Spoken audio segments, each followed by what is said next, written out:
The holographic newsfeed flickered, a stunning image of Alara Vance, a human woman, being led away in shimmering energy cuffs by interstellar law enforcement officers.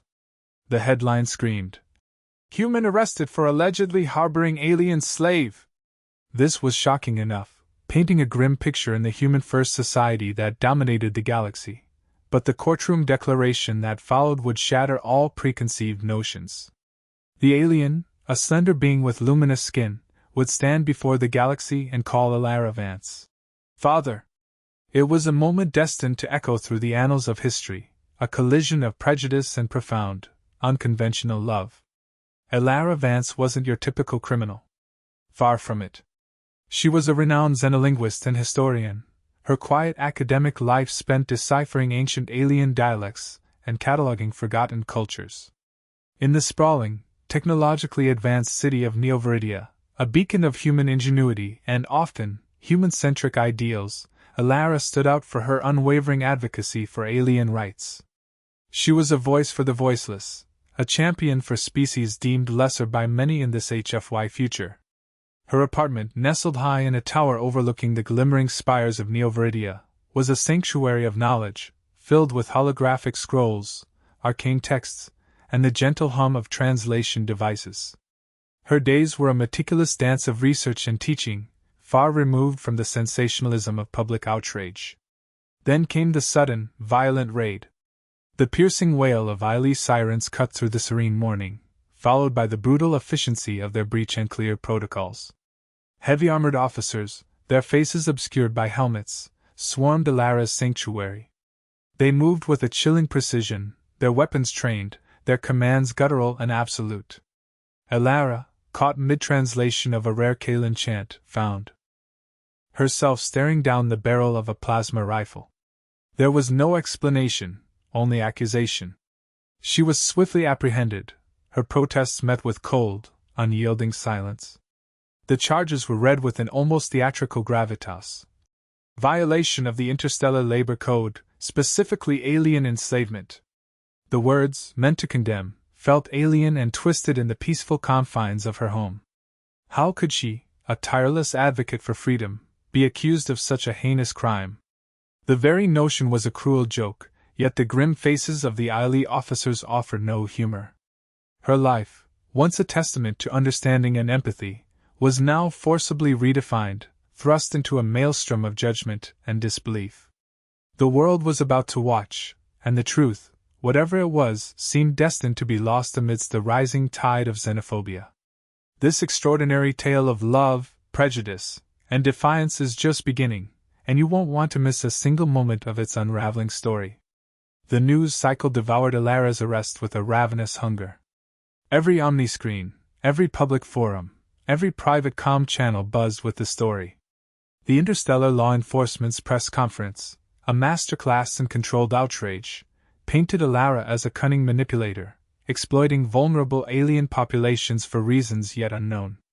This narrative resonated deeply with the human-first society, whose foundational principles, while often masked in civility, harbored a deep-seated suspicion and often outright disdain for alien species. Public sentiment, already simmering with xenophobic anxieties, boiled over. Alara Vance, the esteemed xenolinguist, was instantly transformed into a monstrous villain, her life's work twisted into a perversion of compassion. The headlines screamed of human betrayal, of a revered academic supposedly preying on the very beings she claimed to protect. Opinion pieces decried the moral decay, citing her case as proof that aliens, even those seemingly integrated, were a constant threat to human values and societal order. At the center of this storm was Xylos. He was a being of delicate beauty, slender and graceful, with skin that shimmered with subtle bioluminescence under varying light conditions. He hailed from the distant Kaelin system, a world known for its ethereal landscapes and the profoundly empathetic nature of its inhabitants. Kaelins communicated not just through spoken word, but through intricate shifts in their bioluminescent patterns and subtle sonic frequencies, making them easily misunderstood by species, like humans, who relied primarily on direct verbal cues. Their inherent empathy, often perceived as fragility by other cultures, made them objects of both fascination and, tragically, exploitation. Xylos, young by Kaelan standards, possessed eyes that held an ancient, deep sadness, reflecting the recent tragedies that had befallen his people. He was brought before the cameras, a silent, almost ethereal figure, his quiet compliance interpreted by the Aili as evidence of his enslavement, a direct result of Elara's supposed control. Elara, despite the media circus and the rabid public condemnation, remained remarkably composed. Her face, often seen in academic holograms delivering erudite lectures, now showed a quiet determination that bordered on defiance. During her initial interrogations by the Aili, she maintained an unwavering calm, her voice steady even as accusations were hurled at her. "He is not a slave," she declared repeatedly, her gaze piercing the stern faces of her interrogators. "Xylos is family. He is my son." She explained the complex Kaelan social structures, the deep bonds they formed, the nuanced meaning of familial titles within their culture. She spoke of Xylos's past, of the circumstances that brought them together, of the years she had dedicated to his well-being and education, not as a captor, but as a devoted guardian. She laid out the details of his integration into her life and, by extension, into human society, emphasizing her role as a protector and mentor. The Aili officers, however, were deaf to her pleas. They saw only manipulation in her composed demeanor, calculated lies in her articulate explanations. To them, her insistence that Xylos was family was merely a desperate attempt to deflect from the damning evidence they believed they possessed. They dismissed her claims as the cunning machinations of a well-educated criminal, convinced that her academic background merely provided a sophisticated cover for her illicit activities. Their investigation, they stated publicly, was thorough, and the evidence insurmountable. The concept of interspecies family, especially within the rigid framework of human-first ideology, was not just foreign, but actively threatening. Their cold, dismissive attitude solidified Elara's fate in the public eye, propelling her further into the role of a villain who dared to challenge the very fabric of their stratified society. The stage was set for a trial that promised to be less about justice and more about upholding human supremacy, regardless of the truth. The pre-trial proceedings moved with alarming speed, a blur of legal jargon and bureaucratic maneuvers designed to corner Elara Vance and push her toward a swift conviction. The prosecution, fueled by public outrage and the Aili's confidently presented evidence, was keen to wrap up the case before any inconvenient truths could surface. Elara's nascent legal team found themselves constantly on the defensive, struggling to keep pace with the relentless onslaught. Xylos, the purported victim, remained largely silent during these early stages. His delicate features often obscured by his own bioluminescent shifts. His quiet demeanor and apparent compliance were meticulously documented by the authorities, then spun as irrefutable proof of his forced servitude. They presented his reticence as the profound trauma of a victim too terrified to speak, a narrative that resonated powerfully within the human-first judicial system. Every subtle flicker of his skin, every downward glance, was catalogued and interpreted through the lens of human subjugation, cementing the image of a helpless alien enslaved by a cunning human. As more fragments of the story seeped into the public consciousness, a subtle shift in opinion began to manifest, though it remained a minority voice. A few independent news outlets, daring to challenge the dominant narrative, began to highlight Elara's extensive academic background and her long-standing reputation as an advocate for alien integration. Her historical papers and xenolinguistic research were dug up, detailing her profound respect for diverse alien cultures. Some commentators cautiously suggested that perhaps there was more to the story than the Aili's simplistic narrative of enslavement. Could a person with such a clear record of empathy truly be capable of such a crime?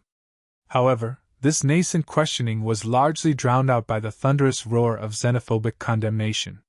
The prevailing sentiment remained deeply suspicious, unwilling to accept any scenario that challenged the clear-cut villainy attributed to Elara. The idea of a human betraying their species to aid an alien, let alone enslave one, stirred a visceral, almost primal fear within the human-first populace, making them resistant to any nuanced explanation. The prosecution, sensing the need to solidify their narrative, meticulously crafted a backstory for Xylos, one that neatly fit their accusations against Ilara. They presented Xylos as a child, rescued from the fringes of a failing Kaelan colony, a desolate place ravaged by an unknown environmental collapse. They implied Ilara, in her supposed benevolence, had swooped in, offering salvation only to twist it into a sophisticated form of indentured servitude. Their narrative painted a picture of a vulnerable, orphaned alien, susceptible to manipulation. They claimed that Ilara had indoctrinated Xylos, slowly eroding his Kaelan identity and replacing it with a subservient role within her home. They described a long, insidious process of psychological conditioning, carefully designed to make Xylos utterly dependent on her, thus making her alleged crime even more heinous. This fabricated history, while devoid of any real depth or Kaelan cultural understanding, served its purpose. It solidified Ilara as a predator, and Xylos as her helpless prey, further hardening public opinion against her already compromised standing. The stage was set not for a fair trial, but for a public spectacle meant to reaffirm human dominance.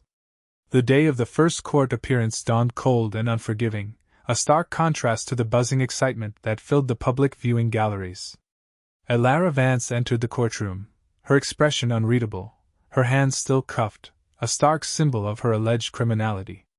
The air was thick with anticipation, the collective gaze of the court, human and holographic, fixed squarely upon her. The judge, an imposing figure named Justice Rorik, his face etched with years of legal battles, surveyed the room with a stern, unflinching demeanor. His posture alone conveyed the gravity of the charges, reflecting the immense political pressure swirling around this high-profile case. He was clearly aware that the eyes of the entire Human First Confederation were upon his courtroom, scrutinizing every decision, every nuance. Ilara, when asked to enter her plea, did so with quiet conviction, her voice clear and strong despite the oppressive atmosphere. "Not guilty," she stated, her gaze meeting the judge's without flinching. It was a simple declaration, yet it carried the weight of defiance in a world eager to condemn her. Then, Xylos was brought in, and a collective gasp rippled through the courtroom, quickly stifled by the bailiffs. He moved with a hesitant grace, his slender form seemingly dwarfed by the imposing architecture of the human judicial system. His bioluminescent skin, usually a vibrant tapestry of emotion, was muted, almost dull, reflecting an inner turmoil that was palpable even to those unfamiliar with Kaelan expressions. His large, dark eyes darted nervously around the crowded chamber, absorbing the countless curious, judgmental stares. He appeared fragile, overwhelmed by the sheer scale of the attention, a vulnerable figure pulled into a drama far beyond his comprehension. This visual, however, served the prosecution's narrative perfectly. His apparent distress fueled a fresh wave of public sympathy for him, intensifying the condemnation directed at Ilara. Here, they thought, was the proof, the living embodiment of Ilara's alleged cruelty. How could such a delicate creature not be a victim? Ilara watched Xylos, a flicker of pain crossing her face, quickly suppressed. She knew the media would exploit his discomfort, twisting it to fit their predetermined narrative. Yet, despite the overwhelming odds stacked against her, despite the palpable prejudice emanating from every corner of the room, Ilara maintained a serene dignity. Her shoulders remained squared, her chin held high. There was a quiet resolve in her posture, a refusal to be broken by the accusations, by the weight of public opinion. She understood the forces at play, the xenophobia, the ingrained superiority complex of human society, the media's insatiable hunger for a villain. But beneath the surface of her composure burned an unshakable belief in her own innocence, and, more importantly, in the profound, unconditional bond she shared with Xylos. She would not allow them to define that bond, nor would she allow them to break her spirit. This was merely the first volley in a battle she knew would be long and arduous, but she was prepared. Her resolve was a quiet defiance, a silent promise to Xylos, a vow to fight for the truth, no matter the cost, no matter the odds. The trial, destined to be a brutal affair, had truly begun. Ilara Vance, the accused, stood unbowed, ready to face the storm. The prosecution wasted no time launching into their carefully constructed case, a tapestry woven with circumstantial evidence and damning interpretations. From Ilara's apartment, they presented a trove of Kaelan cultural artifacts, intricate bioluminescent tapestries, ancient sonic sculptures, and volumes of Kaelan poetry, all meticulously catalogued in Ilara's personal archives. These, according to the prosecution, were not items of academic study but tools of indoctrination, used to immerse Xylos in a foreign culture, severing his ties to his actual heritage. They displayed what they termed advanced biometric collars, simple identification bands worn by many Kaelans for data collection and health monitoring, worn by Xylos himself. These were dramatically presented as sophisticated control devices, designed to track his movements and ensure his obedience, a chilling parallel to ancient human slavery practices. Then came the financial records, regular, significant transfers from Ilara's personal accounts directly into a secure Kaelan system account registered to Xylos. This, they argued, was not an act of generosity or support, but a carefully calibrated system of economic dependency, ensuring Xylos remained beholden to Ilara, unable to escape his supposed bondage. Each exhibit was paraded before the court, stripped of its true context and respun with a sinister gloss, painting a picture of calculated subjugation masking itself as benign care. The sheer volume of this evidence, even if misinterpreted, was designed to overwhelm any dissent.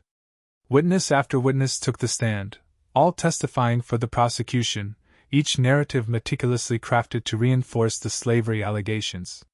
So-called xenolinguists, handpicked by the prosecution, presented their expert interpretations of Kaelan culture. They twisted Kaelan concepts of communal living and shared responsibility into signs of species-wide vulnerability to exploitation. They selectively quoted from Ilara's own academic papers, pulling phrases out of context to suggest a predatory fascination with Kaelan's societal structures, implying she sought to exploit their empathetic nature. Interstellar law enforcement officers, the very individuals who raided Ilara's apartment, recounted their findings, with a biased slant, describing Xylos's quiet demeanor as a clear indication of fear, and Ilara's composed responses as cunning evasion.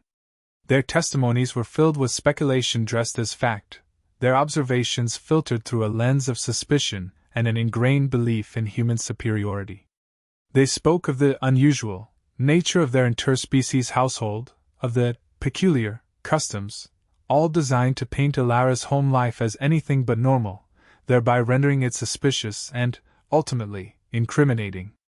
The parade of witnesses continued, each adding another layer to the prosecution's carefully constructed narrative of exploitation.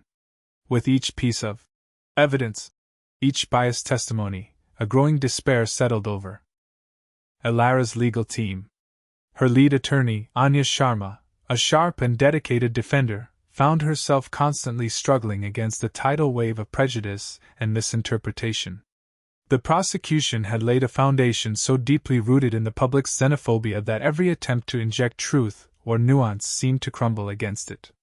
The courtroom, filled largely with human observers, appeared captivated by the prosecution's narrative, nodding along as each item was presented, each lie subtly woven into the fabric of the case. Ilara watched, her heart heavy, as her life's work, her genuine compassion, and her purest intentions were systematically dismantled and twisted beyond recognition. She knew the truth, Xylos knew the truth, but in the sterile, biased environment of the court, truth seemed a distant, irrelevant concept.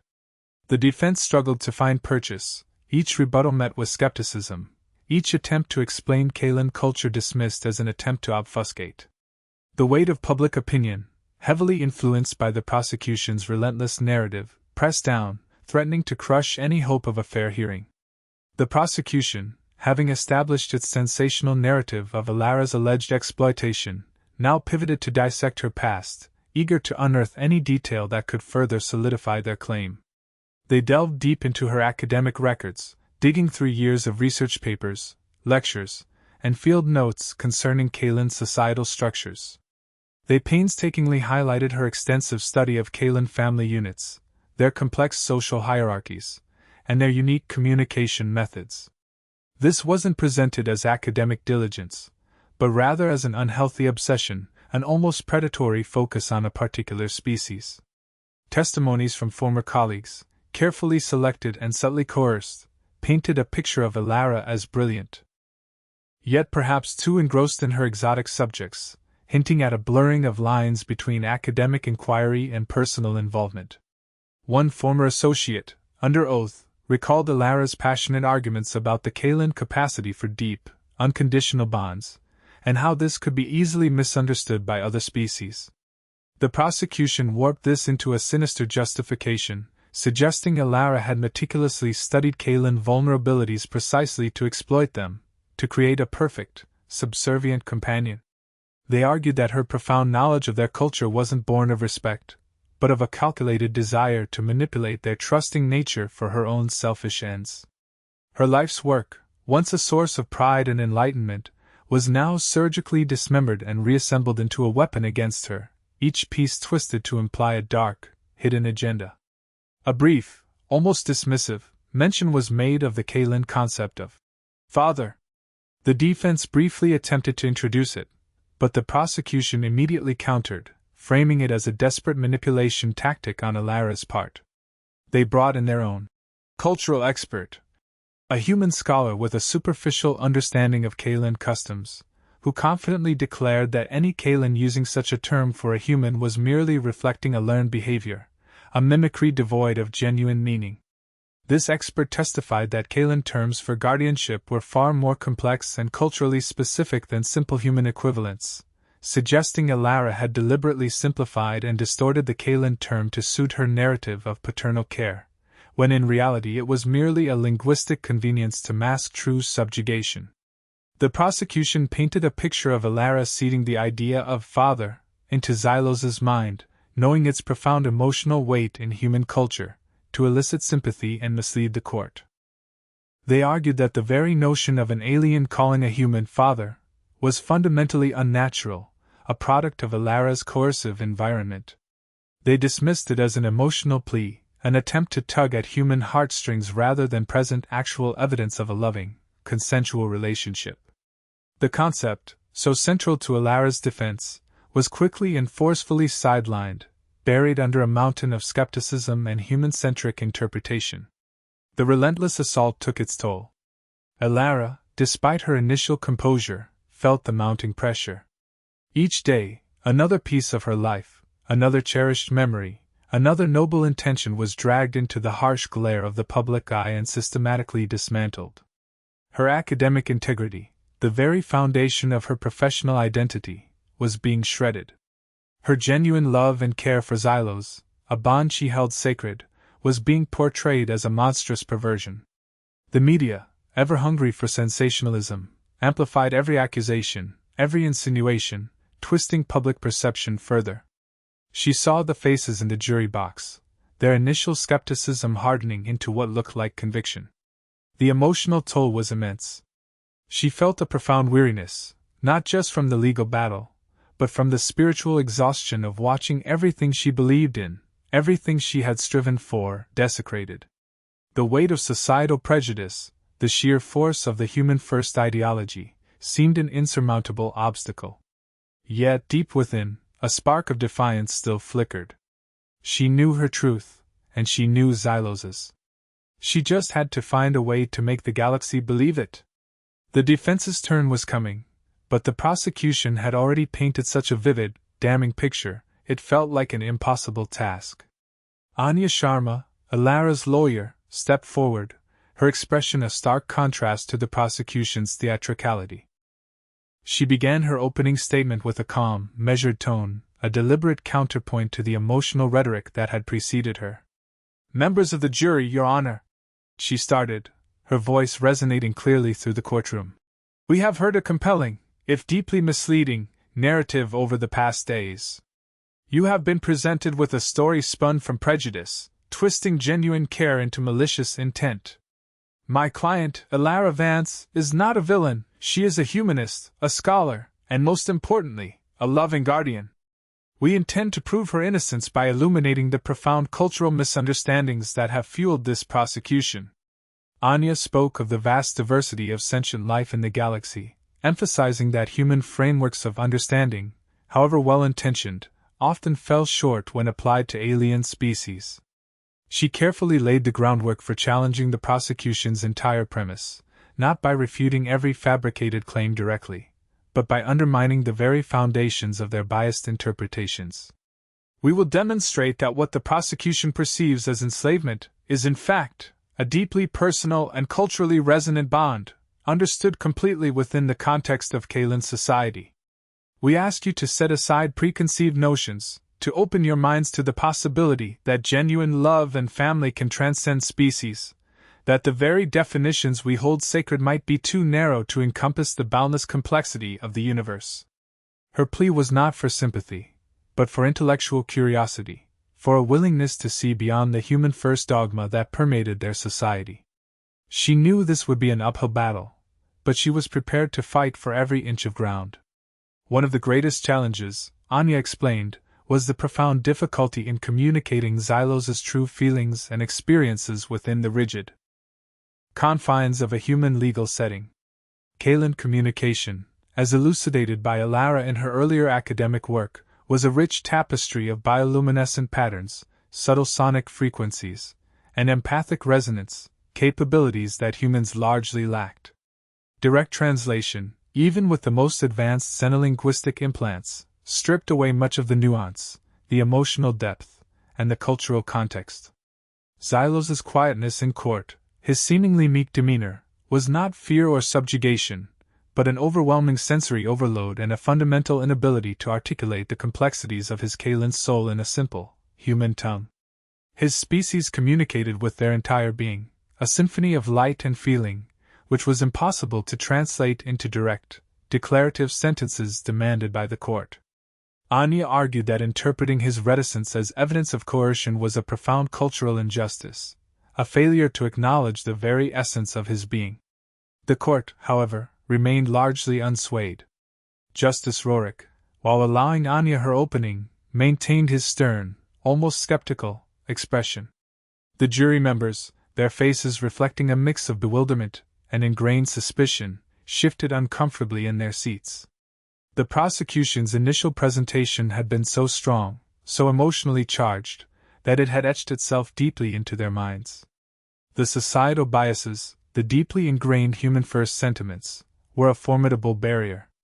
They had heard the experts, seen the evidence, and the narrative of Alara Vance as a cunning enslaver was already firmly entrenched. Anya could feel the weight of their doubt, a palpable force in the room. Her words, though eloquent, seemed to bounce off a wall of prejudgment. It was clear that merely explaining cultural differences wouldn't be enough. She needed something more, something to shatter the illusion the prosecution had so carefully constructed. The real fight, she knew, was just beginning. It was a fight not just for Alara's freedom, but for a deeper understanding, for the very recognition of Xylos's personhood and his unique way of experiencing the universe. The time arrived for Xylos to take the stand, an event anticipated with morbid curiosity by the public and with trepidation by the defense. As the Kalen approached the witness box, his translucent skin pulsed faintly, betraying a deep unease that was instantly misinterpreted by the human observers. Anya had prepared meticulously, coaching him on the simplest responses, but the courtroom environment was profoundly alien to Xylos's empathic nature. When the prosecutor, a sharp-featured woman named Valerius, began her questioning, Xylos struggled. His answers were hesitant, often delivered with long, thoughtful pauses as he tried to process the direct, linear human language and translate his complex Kalen thoughts and feelings into a form that could be understood. He spoke in soft, almost melodic tones, his words accented by subtle shifts in his bioluminescence that, to human eyes, simply appeared as nervous twitching.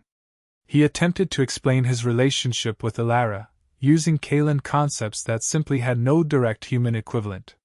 He used a word that roughly translated to shelter giver or life nurturer, but the official court translator, an AI programmed for strict linguistic equivalence, rendered it as provider, a word easily twisted to support the prosecution's narrative of economic dependency.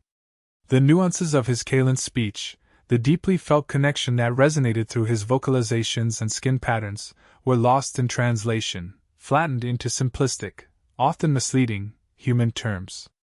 Each struggle, each miscommunicated sentiment, each agonizing pause, was magnified by the courtroom's expectant silence, then distorted by the media's ravenous interpretation. Prosecutor Valerius seized upon Xylos's clear difficulty, painting it as irrefutable evidence of his subjugation and terror. She framed his confusion as the characteristic distress of a victim, his pauses as fear of reprisal from Alara. "Isn't it true, Xylos?" she pressed, her voice dripping with feigned sympathy, "that you are afraid to speak your mind freely because of Miss Vance?" Xylos's bioluminescence dimmed further, his large eyes widening in what humans perceived as pure terror. He tried to convey that his apprehension stemmed from the overwhelming unfamiliarity of the situation, the harsh lights, the judgmental stares, the aggressive interrogation style, and the sheer impossibility of articulating his Kaelan truth in such a reductive linguistic framework. But his attempts were clumsy, his Kaelan inflections lost. The AI translator, following its rigid programming, rendered his long, nuanced explanation of cultural shock and empathic overload into a fragmented, almost nonsensical jumble of words. Valerius, with a triumphant smirk, turned to the jury. "Your Honor, ladies and gentlemen of the jury, the witness's distress is clear. His inability to coherently answer simple questions speaks volumes. It is plain that he has been coerced, conditioned, and is utterly terrified of Ms. Vance, as evidenced by his demeanor and selective memory." She then suggested Xylos was deliberately being vague, following Alara's instructions, further solidifying the narrative of his subjugation, portraying him as a puppet on Alara's strings. The prosecution's coerced narrative gained significant traction, cemented by Xylos's visible, though misinterpreted, struggle. Alara sat at the defense table, a silent observer to the systematic dismantling of Xylos's spirit. A profound, almost unbearable grief washed over her as she watched him falter, his every genuine attempt at communication twisted and weaponized against them. Her hands clenched under the table, her knuckles white, a silent testament to the agonizing restraint she exercised. She longed to intervene, to explain, to shield him from the relentless onslaught, but Anya had strictly instructed her to remain silent, to avoid any action that could be construed as witness tampering or intimidation. The irony was a bitter taste in her mouth.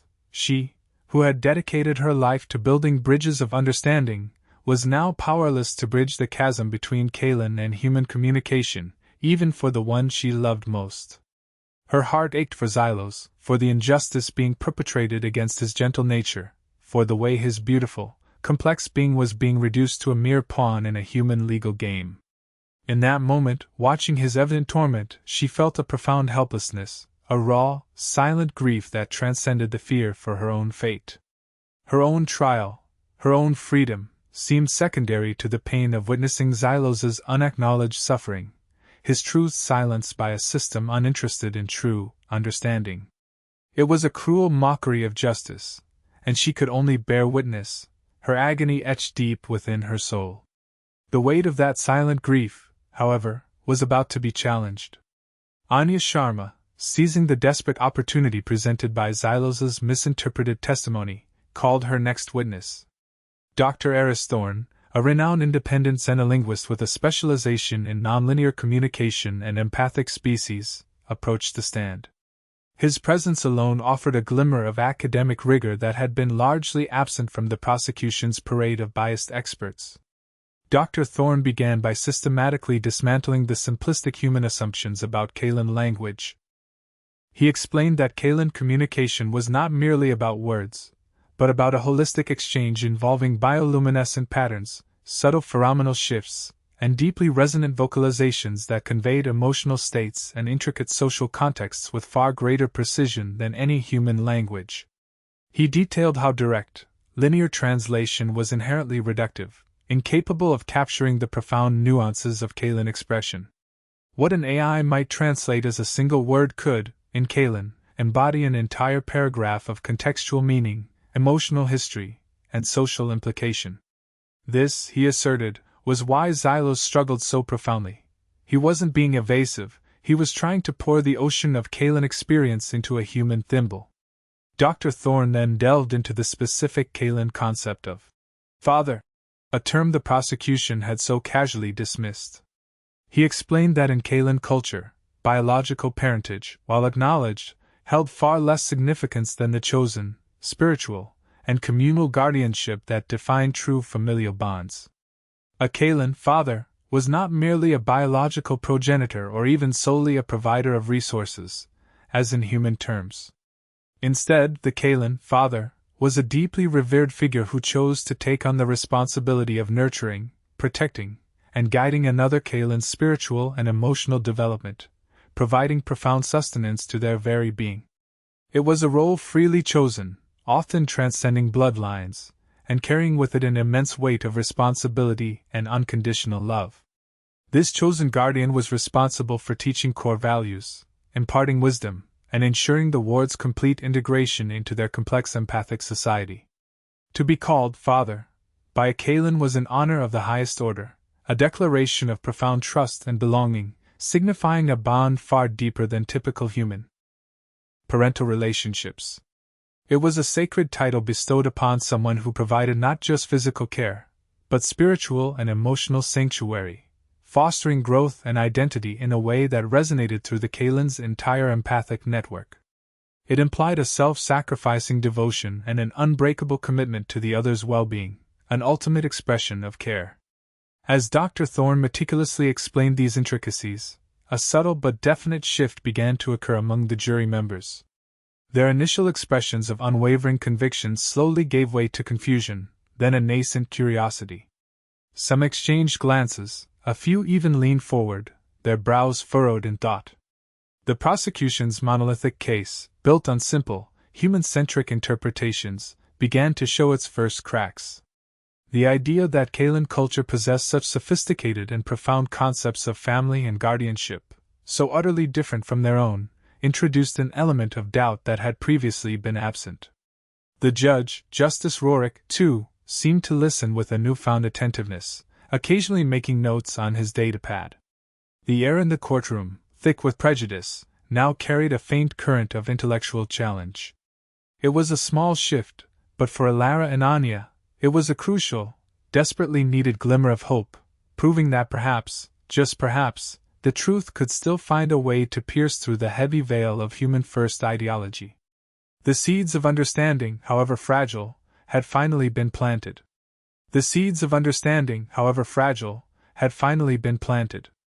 I understand that many of you have questions, doubts even, about what you've heard, Alara began, her voice calm and clear as she took the stand. Every eye in the courtroom was fixed on her, a mixture of skepticism and a flicker of newfound curiosity in their gaze. But what I am about to tell you is not a legal defense, it truly is simply my life with Xylos. She took a deep breath, her eyes sweeping across the jury, then settling for a moment on Xylos, who sat quietly in the observation area, his bioluminescence still muted. I found Xylos after the devastating collapse of the Kalen colony on Proxima Centauri V. It was a tragedy the ILE barely acknowledged, a silent wipeout of an entire empathic community. Xylos was just a child, traumatized, adrift, and utterly alone. His empathic network, his very essence, was fragmented. He was physically malnourished and emotionally shattered.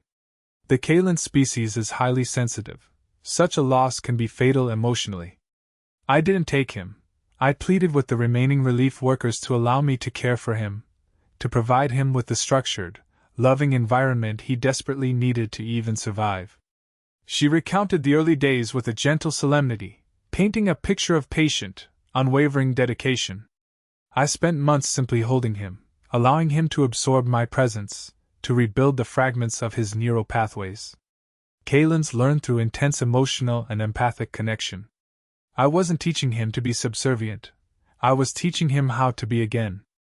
I taught him human concepts, yes, but more importantly, I learned his. I spent years deciphering his nuanced Kalen communications, not to control him, but to understand his needs, his fears, his dreams. We built a new language together, a bridge between our species. I fostered his individuality, encouraged his Kalen art, celebrated his unique perspectives.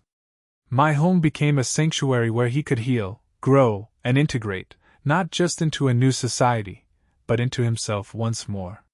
He wasn't a slave, he was a survivor, and I was his guardian, his mentor, his chosen family.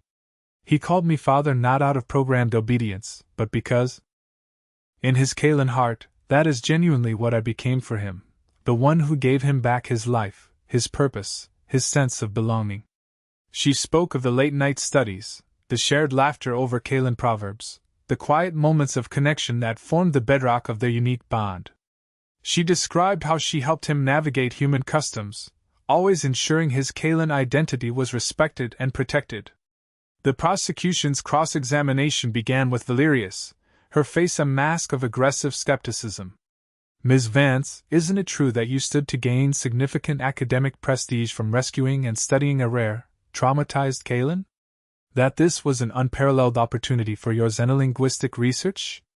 Elara met her gaze, unflinching. "My research has always been driven by a desire for understanding, not exploitation. Any academic benefit was a byproduct of an entirely selfless act of rescue and nurture." Valerius pressed on, attempting to twist every act of kindness into calculated manipulation. "You provided him with financial support, a home, education. This sounds suspiciously like classical human patronage, often a precursor to indentured servitude, doesn't it?" Elara's voice remained steady, tinged now with a quiet conviction that resonated through the courtroom. "In Kalen culture, true fatherhood involves complete provision, anticipating every need. I gave Xylos resources, yes, but not to bind him. To empower him. To ensure he had every opportunity to thrive, free from the constraints of his past trauma and the biases of a human-centric society. I never restricted his movements, never forced his decisions. He chose to stay with me, to share his life. He chose to call me father because I embodied the deepest Kalen meaning of that word, a chosen guardian who offers unconditional love, profound mentorship, and unwavering protection. 2. Suggest otherwise is to dismiss the agency of a sentient being and the depth of a bond you simply refuse to comprehend." Her genuine sincerity, coupled with her profound and detailed knowledge of Kalen culture, made Valerius's accusations seem increasingly hollow, the prosecutor's carefully constructed narrative beginning to unravel under the weight of such heartfelt, undeniable truth. The emotional impact of her testimony was a palpable force, shifting the very atmosphere of the courtroom. Her words were not just a defense, they were a testament to a love that transcended species and societal expectation. The emotional impact of her testimony was a palpable force, shifting the very atmosphere of the courtroom. Her words were not just a defense, they were a testament to a love that transcended species and societal expectation. As Elara spoke, her voice steady and filled with an undeniable truth, Xylos, seated in the observation area, began to stir. Her explanation of their history, of the Kalen tragedy, and of her role as his chosen guardian, resonated with a profound clarity that had been absent throughout the entire trial. He watched her, truly watched her, as she articulated the nuances of their bond, a bond he had always felt but struggled to convey in the alien human tongue.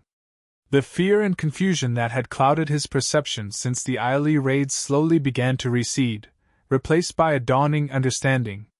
He saw the unwavering defense in her eyes, the genuine love in her posture, and for the first time in weeks, the pieces of his fragmented experience began to coalesce. He realized that Elara was not just defending herself, she was defending him, defending their unique, sacred connection against a world that simply could not comprehend it. Her words were a shield, a beacon, cutting through the dense fog of misunderstanding. A gradual, almost imperceptible shift rippled through the courtroom. The unwavering skepticism that had hardened the faces of many jurors and observers began to soften. Brows furrowed in concentration, not doubt, as they listened to Elara's eloquent, heartfelt narrative. The stark contrast between the prosecution's aggressive accusations and Elara's calm, yet deeply emotional, recounting of their shared life was undeniable. Some jurors exchanged cautious glances, a flicker of reconsideration in their eyes. They had heard the clinical, detached pronouncements of the Aili in the prosecution's carefully constructed fictions. Now they were hearing a deeply personal, undeniably sincere account that challenged everything they thought they knew. The narrative of Alara as a cold, calculating enslaver began to crumble, replaced by the image of a compassionate, fiercely protective figure. The earlier judgment, so readily embraced, now seemed premature, perhaps even cruel. The public gallery, too, experienced this subtle change. Muted whispers replaced the previous murmurs of condemnation. A few individuals openly wept, touched by the raw emotion and undeniable sincerity woven into Alara's testimony. The atmosphere was no longer one of judgment, but of tentative introspection, a collective re-evaluation. Alara concluded her testimony with a powerful, almost spiritual appeal, not just for herself, but for a broader understanding of compassion in an increasingly multi-species galaxy. Her voice, though still calm, now carried the full weight of her belief, a quiet crescendo that filled the silent courtroom. "This trial is not just about me, or even Xylos," she stated, her gaze sweeping across the faces of those who would decide her fate. "It is about the very capacity of humanity to evolve, to embrace empathy beyond the confines of our own species. It is about whether we, as an advanced civilization, can learn to see value in family in forms different from our own. Xylos is not an anomaly to be feared or exploited. He is a testament to the boundless possibilities of connection, a living example of what we can achieve when we choose understanding over prejudice, and love over fear. He deserves the right to define his own family, his own truth, without it being twisted by human-centric laws and biases. And so do all vulnerable aliens who seek acceptance and safety within our Confederation. My plea is for humanity's better nature, for an expansion of our collective heart, that we might truly become the guardians of peace and understanding we claim to be."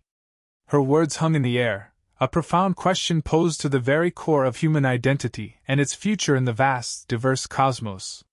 It was a plea for empathy, a challenge to preconceived notions that transcended the legal implications of the trial, aiming squarely at the moral compass of an entire civilization.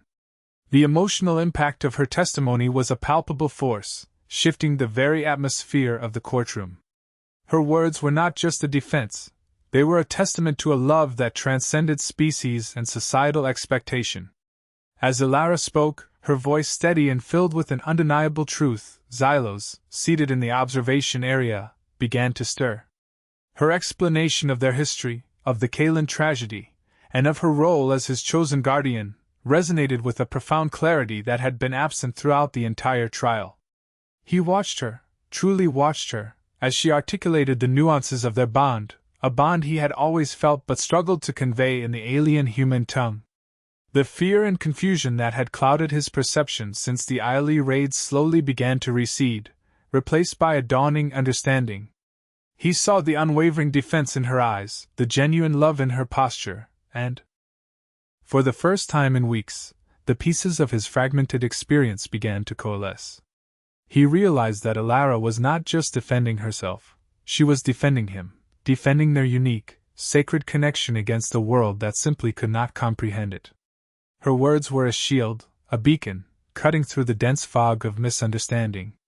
A gradual, almost imperceptible shift rippled through the courtroom. The unwavering skepticism that had hardened the faces of many jurors and observers began to soften. Brows furrowed in concentration, not doubt, as they listened to Alara's eloquent, heartfelt narrative. The stark contrast between the prosecution's aggressive accusations and Alara's calm, yet deeply emotional, recounting of their shared life was undeniable. Some jurors exchanged cautious glances, a flicker of reconsideration in their eyes. They had heard the clinical, detached pronouncements of the Aili in the prosecution's carefully constructed fictions. Now they were hearing a deeply personal, undeniably sincere account that challenged everything they thought they knew. The narrative of Alara as a cold, calculating enslaver began to crumble, replaced by the image of a compassionate, fiercely protective figure. The earlier judgment, so readily embraced, now seemed premature, perhaps even cruel. The public gallery, too, experienced this subtle change. Muted whispers replaced the previous murmurs of condemnation. A few individuals openly wept, touched by the raw emotion and undeniable sincerity woven into Alara's testimony. The atmosphere was no longer one of judgment, but of tentative introspection, a collective re-evaluation. Alara concluded her testimony with a powerful, almost spiritual appeal, not just for herself, but for a broader understanding of compassion in an increasingly multi-species galaxy. Her voice, though still calm, now carried the full weight of her belief, a quiet crescendo that filled the silent courtroom. "This trial is not just about me, or even Xylos," she stated, her gaze sweeping across the faces of those who would decide her fate. "It is about the very capacity of humanity to evolve, to embrace empathy beyond the confines of our own species. It is about whether we, as an advanced civilization, can learn to see value in family in forms different from our own. Xylos is not an anomaly to be feared or exploited. He is a testament to the boundless possibilities of connection, a living example of what we can achieve when we choose understanding over prejudice, and love over fear. He deserves the right to define his own family, his own truth, without it being twisted by human-centric laws and biases. And so do all vulnerable aliens who seek acceptance and safety within our Confederation. My plea is for humanity's better nature, for an expansion of our collective heart, that we might truly become the guardians of peace and understanding we claim to be." Her words hung in the air, a profound question posed to the very core of human identity, and its future in the vast, diverse cosmos. It was a plea for empathy, a challenge to preconceived notions that transcended the legal implications of the trial, aiming squarely at the moral compass of an entire civilization. As Alara's final words resonated, a stillness fell over the courtroom, heavy with contemplation. Justice Rorik leaned forward, about to address the defense. But before he could speak, a soft, high-pitched hum began to emanate from the observation area. It was Xylos, his bioluminescence suddenly flaring with an intensity that startled everyone. His eyes, usually downcast, were now fixed on Alara, shining with a newfound clarity and resolve. He rose from his seat, his slender frame trembling not with fear, but with a powerful, overwhelming emotion. The bailiffs tensed, making to intercept him, but a sharp gesture from Justice Rorik held them back, his curiosity piqued by the alien's sudden, vibrant display. Xylos took a hesitant step forward, his gaze never leaving Alara. He lifted one delicate hand, pointing directly at her. A single, distinct sound emerged from him, a Kalan word that Alara had used moments ago in her testimony, a word imbued with the deepest cultural significance. It was the Kalan term for protector of my empathic self, a phrase that transcended simple fatherhood, signifying profound spiritual and emotional guardianship. In that instant, an electric current of understanding seemed to pass between them. Xylos's luminous skin pulsed, then, to the utter astonishment of the entire courtroom, he spoke. His voice, though still somewhat broken and accented, was clear, and every word was undeniably English. "She is my father," Xylos declared, his voice gaining strength with each syllable, echoing through the stunned silence. He took another step, his eyes now sweeping across the jury, then to the flustered prosecutor. "She saved me. She loves me." His voice cracked slightly with emotion, but his conviction was absolute. "She is my family." A collective gasp swept through the courtroom, quickly followed by a cacophony of whispers. The media consoles flickered, capturing every second of the unprecedented outburst. Justice Rorik, utterly taken aback, brought his gavel down with a sharp crack that reverberated like thunder. "Order! Order in this court!" he commanded, his voice strained. The prosecution team was visibly flustered, their confident expressions replaced by utter disbelief and confusion. Prosecutor Valerius sputtered, desperately trying to regain control. The jury members stared, mouths agape, their previous skepticism completely shattered by the raw, undisputed truth emanating from Xylos himself. The entire proceeding had come to an abrupt, screeching halt, derailed by a single, powerful declaration that resonated far deeper than any legal argument. Justice Rorik, recognizing the monumental shift that had just occurred, slammed his gavel down one last time with resolute force. "This court," he announced, his voice reverberating with newfound gravity, is in recess. The sheer unexpectedness, the profound emotional impact of Xylos's testimony, had brought the formidable machinery of human justice to a complete, stunned standstill. The truth, finally, had spoken for itself. The sheer unexpectedness, the profound emotional impact of Xylos's testimony, had brought the formidable machinery of human justice to a complete, stunned standstill. The truth, finally, had spoken for itself. Justice Rorick's declaration of a recess plunged the courtroom into a chaotic mix of relieved silence and frantic whispers. The bailiffs, initially frozen by Xylos's outburst, now moved quickly to clear the room, their movements betraying a newfound urgency. Elara, still reeling from Xylos's powerful declaration, watched as he was gently led away by Anya and Dr. Thorne, his bioluminescence still pulsing with an inner light that seemed to defy the sterile courtroom architecture. The prosecution team, usually so composed, looked utterly disoriented, their carefully constructed edifice of lies crumbling before their eyes. Valerius, her face pale, engaged in an urgent, hushed conversation with her co-counsel, clearly strategizing how to recover from this seismic shift.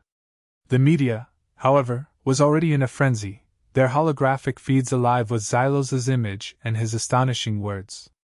During the abrupt recess, Elara was finally allowed a brief, supervised interaction with Xylos. Anya and Dr. Thorne were present, the xenolinguist, acting as a crucial bridge for Xylos to express himself fully.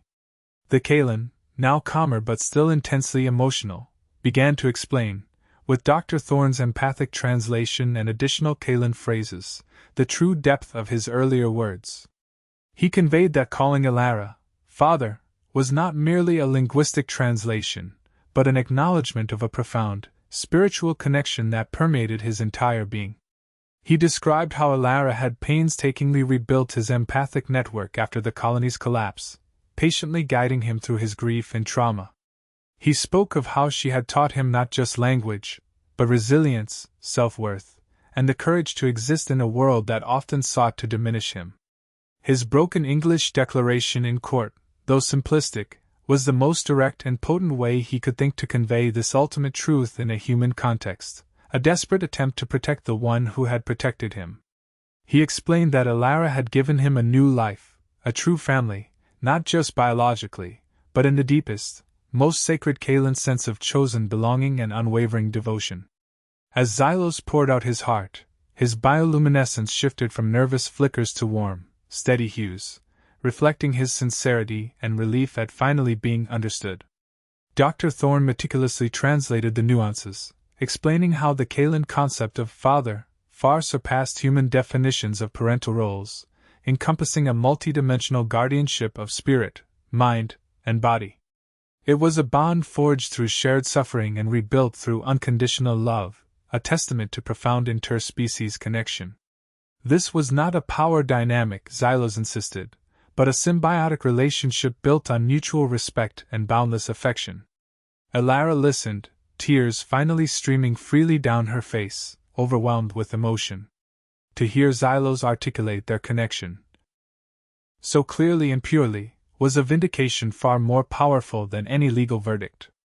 The media coverage, initially obsessed with the scandal of an alien slave, underwent a dramatic and immediate transformation.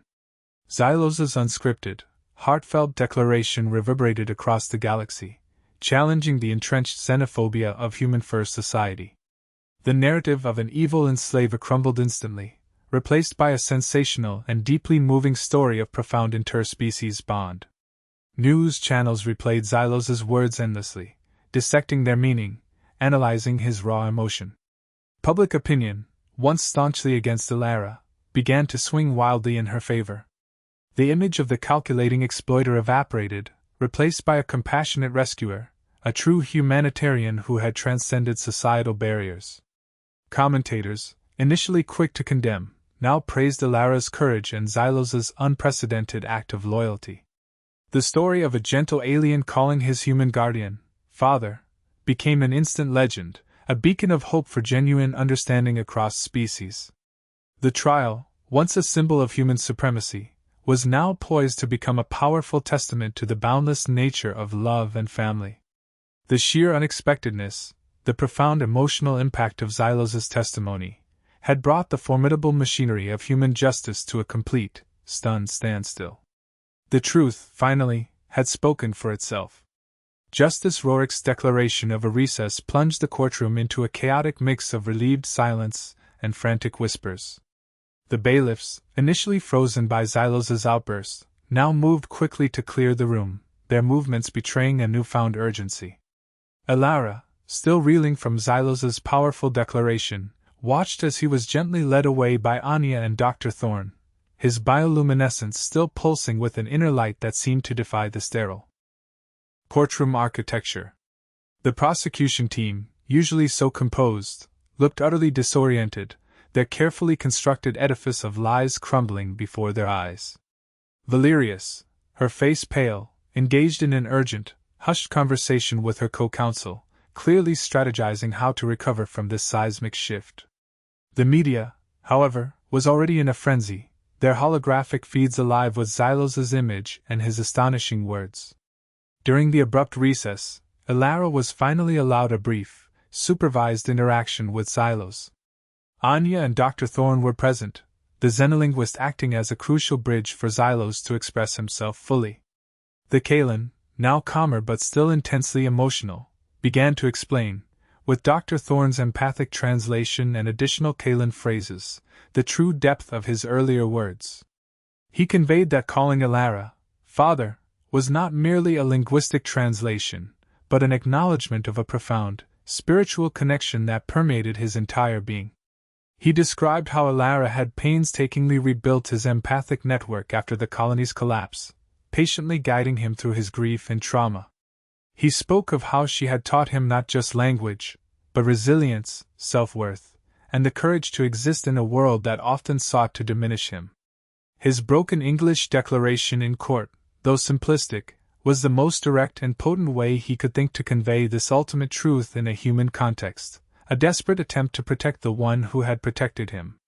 He explained that Elara had given him a new life, a true family, not just biologically, but in the deepest, most sacred Kaelin sense of chosen belonging and unwavering devotion. As Xylos poured out his heart, his bioluminescence shifted from nervous flickers to warm, steady hues, reflecting his sincerity and relief at finally being understood. Dr. Thorne meticulously translated the nuances, explaining how the Kaelin concept of father far surpassed human definitions of parental roles, encompassing a multidimensional guardianship of spirit, mind, and body. It was a bond forged through shared suffering and rebuilt through unconditional love, a testament to profound interspecies connection. This was not a power dynamic, Xylos insisted, but a symbiotic relationship built on mutual respect and boundless affection. Elara listened, tears finally streaming freely down her face, overwhelmed with emotion. To hear Xylos articulate their connection, so clearly and purely, was a vindication far more powerful than any legal verdict. The media coverage, initially obsessed with the scandal of an alien slave, underwent a dramatic and immediate transformation. Xylos's unscripted, heartfelt declaration reverberated across the galaxy, challenging the entrenched xenophobia of human-first society.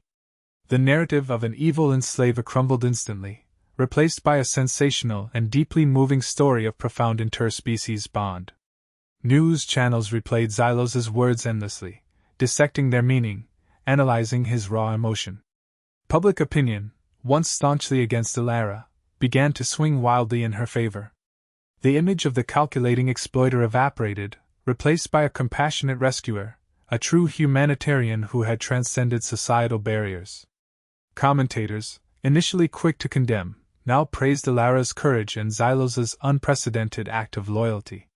The story of a gentle alien calling his human guardian, father, became an instant legend, a beacon of hope for genuine understanding across species. The trial, once a symbol of human supremacy, was now poised to become a powerful testament to the boundless nature of love and family. When the court finally reconvened, an almost palpable tension hung in the air, but it was different now. It was infused with anticipation, not condemnation.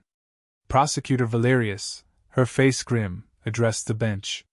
Your Honor, in light of the new information presented and after careful consideration, the prosecution moves to voluntarily drop all charges against the defendant, Elara Vance. A collective gasp, then a wave of applause, erupted in the courtroom, quickly gavelled down by Justice Roerich. His own expression, once stern, held a hint of profound respect. He struck his gavel one final time. Charges dismissed. Elara Vance, you are free. Elara's legs almost gave out from under her. Anya was instantly at her side, steadying her. Her eyes sought Xylos, who rushed forward, his bioluminescence a dazzling display of relief and joy. He didn't embrace her in a human way, but gently pressed his forehead to hers, a Kaelan gesture of deepest affection and familial connection. A wave of warmth, an empathic surge of unconditional love and relief, washed over Elara. Their bond, once questioned and slandered, was now undeniably recognized, not just by the court, but by the myriad eyes of the galaxy. The reunion was deeply emotional, a release of weeks of agonizing stress and fear. They stood together, two different species, united by a bond stronger than prejudice, stronger than fear. Their freedom was not just personal, it was symbolic. The aftermath, however, brought uncomfortable scrutiny for the interstellar law enforcement. Questions, loud and insistent, were raised about their investigative practices, their inherent biases against alien species, and the rushed, prejudiced nature of their initial findings. The incident became a catalyst for widespread public debate on xenophobia within governmental institutions, forcing a reevaluation of policies that had long perpetuated human-first ideologies. There were calls for independent oversight, for mandatory cultural sensitivity training for ILE officers, and for a complete overhaul of how alien welfare cases were handled. The ILE, once an untouchable authority, found its reputation severely tarnished, its methods exposed as deeply flawed and discriminatory. The case of Elara Vance and Xylos had not only freed an innocent woman, it had sparked a much-needed reckoning across the Human-First Confederation. Elara and Xylos, now inseparable and revered symbols of interspecies understanding, settled back into their lives, though settled felt like an understatement for the whirlwind of positive change they had ignited. Their home, once a sanctuary under siege, became a beacon, a living testament to the boundless nature of family and love. They continued their quiet work, Elara researching and writing, Xylos exploring his artistic talents, but now with a global platform. They traveled extensively, not as accused and accuser, but as advocates, sharing their story on countless galactic forums, inspiring dialogues, and challenging deeply ingrained prejudices within the human-first society. Elara's lectures, once purely academic, now carried the weight of lived experience, her voice resonating with an authority born from trial by fire. Xylos, no longer retreating into silence, found his voice, not just in broken English, but in Kaelan cultural expressions, teaching humans the true meaning of empathy and connection through his art and his presence. They became the faces of a new movement, one that championed radical inclusivity and understanding across all sentient species. Their everyday lives, a tapestry woven from shared meals, quiet conversations, and mutual support, became a blueprint for others hoping to bridge similar divides. Elara and Xylos were not just individuals anymore. They were a living, breathing paradigm shift, demonstrating that the future of the galaxy lay not in segregation, but in profound, unconditional connection. The deeper message of their story transcended the specifics of legal battles and cultural misunderstandings. It became a powerful reflection on what truly constitutes family, love, and humanity itself, forcing a reevaluation that pushed beyond biological definitions and societal norms.